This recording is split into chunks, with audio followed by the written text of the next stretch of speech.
Hello and welcome.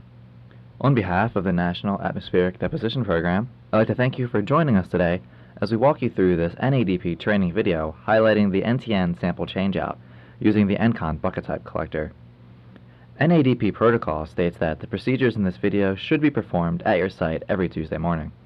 However, safety is always our first priority, and therefore it is up to the site operator and site supervisor to establish appropriate safety protocols. Keep in mind that any sample left in the field a duration greater than 194 hours, which is 8 days and 2 hours, will be considered invalid. We ask site operators to be aware that during adverse weather conditions, it is not recommended to bring the NADP NTN field form, or FORF, with you to your site. Alternatively, please record all necessary information in a journal or logbook. You can then transfer this information once you return to the lab. We will begin by retrieving the deployed sample bucket from the field. The operator will approach the site from the downwind side, that is the side facing the wind. This is done to reduce potential sample contamination. If snow or ice is present on the collector lid, please brush it off before proceeding. Be sure to avoid sample contamination as much as possible. We suggest keeping a bagged, used NADP bucket lid to remove significant accumulation. The operator should come to the site prepared with a clean NADP bucket and lid, chem wipes or plain paper towels, gloves, and distilled or deionized water for cleaning purposes. Use Block 10, the Remarks section of your field form, to note any abnormal or unusual site conditions. These can include site weather during sample changeout, equipment malfunctions, potential sources of sample contamination, and so on. Once this is complete, open and unpack supplies from your NADP carrier. These should include a new sealed NADP bucket and lid, among other items needed for a successful sample changeout at your site. We now need to activate the NCON collector. This is done by waving your hand, as shown, through the sensor 5 times or until the lid starts to open.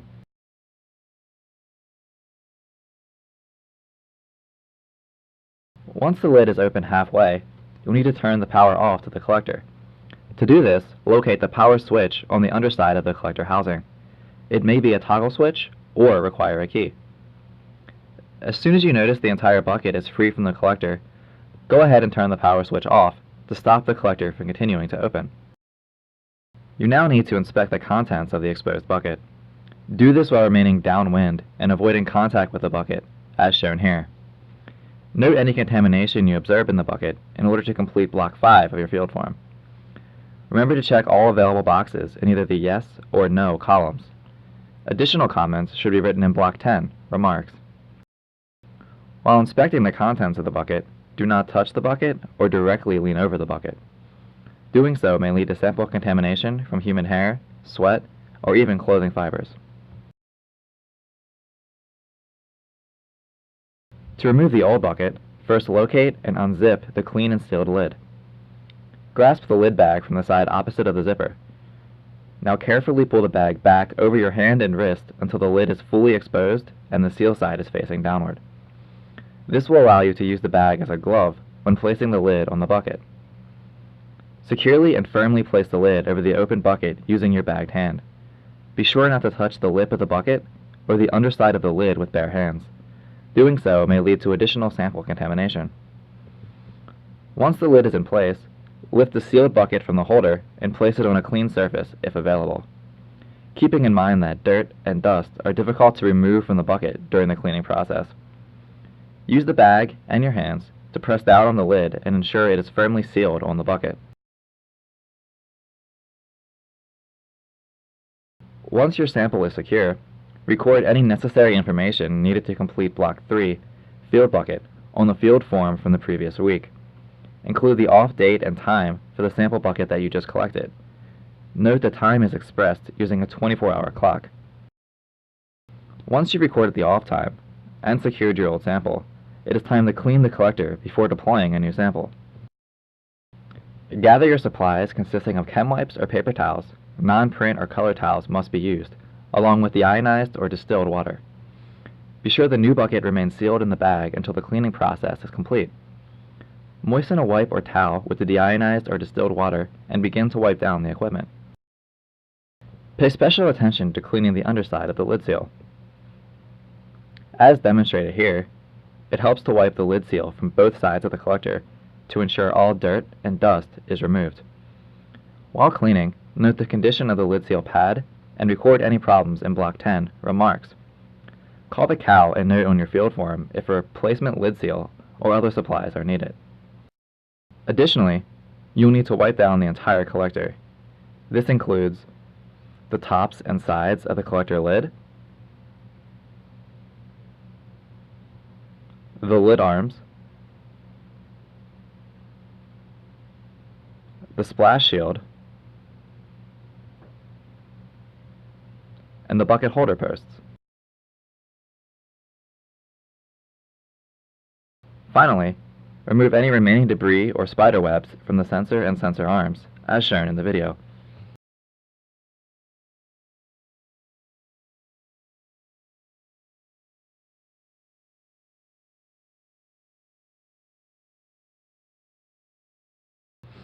Once cleaning is complete, verify correct operations of the equipment, including the rain gauge, motor box, and optical sensor. Be sure to check the connections and closely inspect the equipment.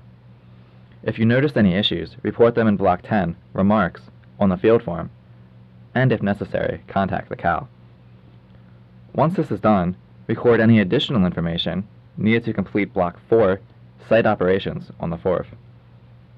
In this block, you'll need to check either the Yes, No, or Unsure column for each of the first 3 items. Item 1 asks you to verify that the collector sensor and motor box operated properly and that the lid is in the correct position.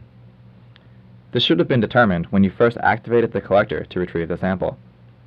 If no precipitation was occurring, the collector lid should have been covering the bucket upon arrival at the site.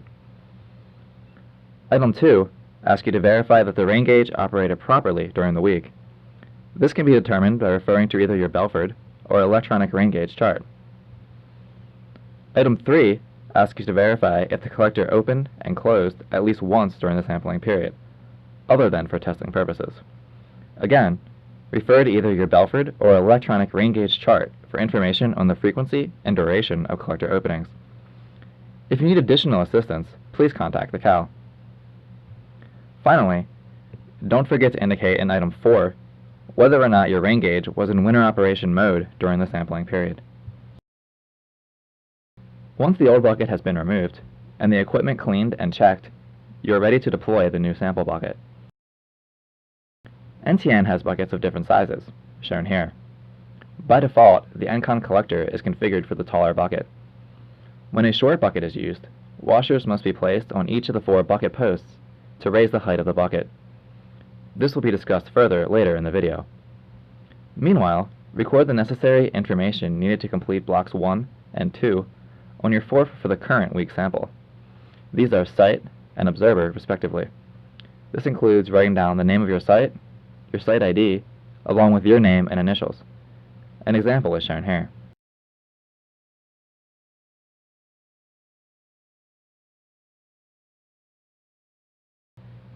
You are now ready to deploy the new sample bucket. Hold the new bucket by the handle and remove the twist tie holding the bag closed. Once again, pull the bag back over your arm so it acts as a glove. Before installation, turn the bucket upside down and shake it. This is done to ensure no residual water remains in the bucket from the cleaning process. Now place the bucket on the collector so that the handle is facing the front of the collector as demonstrated. Confirm that the bucket fits firmly between the posts and is snapped into place.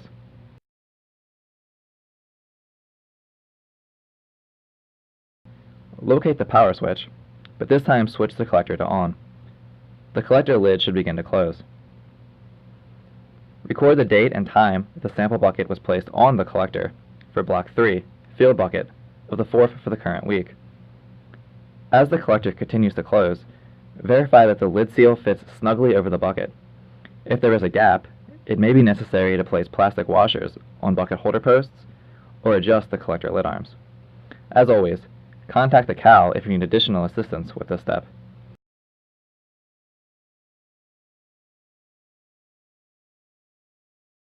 We will also go through the procedures for deploying a new short sample bucket for the NCON collector. These are the buckets that always require washers. If you are using a short NADP bucket, you will need to use plastic washers to raise the bucket up and ensure a snug fit between the bucket and the closed collector. Generally 3 washers, as shown here, should be sufficient. However, washers can be added or removed as needed. Begin by placing 3 washers on each of the 4 bucket posts.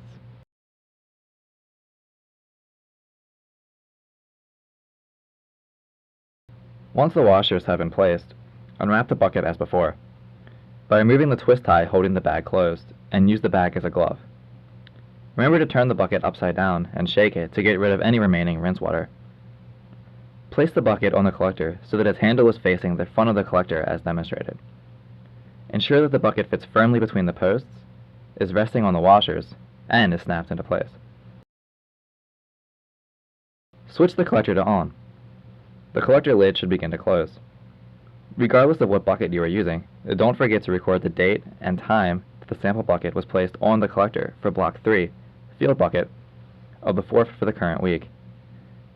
Always verify that the collector lid fits snugly over the bucket. As you can see, the lid closing on a short bucket with washers installed will lead to a more secure fit and eliminate gaps between the bucket lip and the lid seal. However, the lid closing on a short bucket without the washers placed on the bucket posts will result in a significant gap between the bucket and the lid seal. This will make it easier for contamination to get into the sample.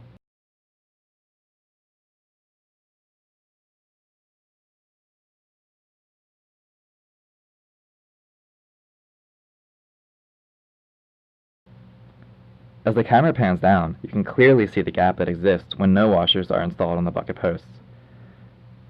In this video, the gap is more apparent in the front of the collector, so always be sure to check both sides for an abnormal gap.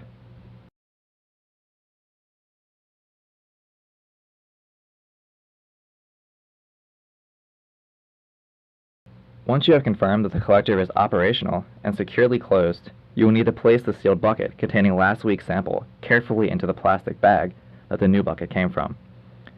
Seal this bag using the twist tie and confirm once more that the lid is tightly sealed on the bucket.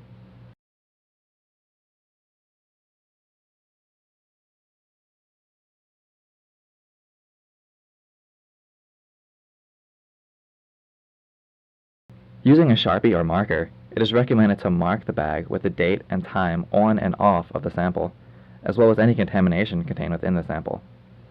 This will help to avoid any future confusion once the sample is brought back to the lab. Finally, before leaving the site, verify that the collector lid is firmly sealed. We'd like to thank you for your time today. If you have any questions, comments, or concerns, don't hesitate to call the CAL at 1-800-952-7353 or send us an email, ntn@isws.illinois.edu.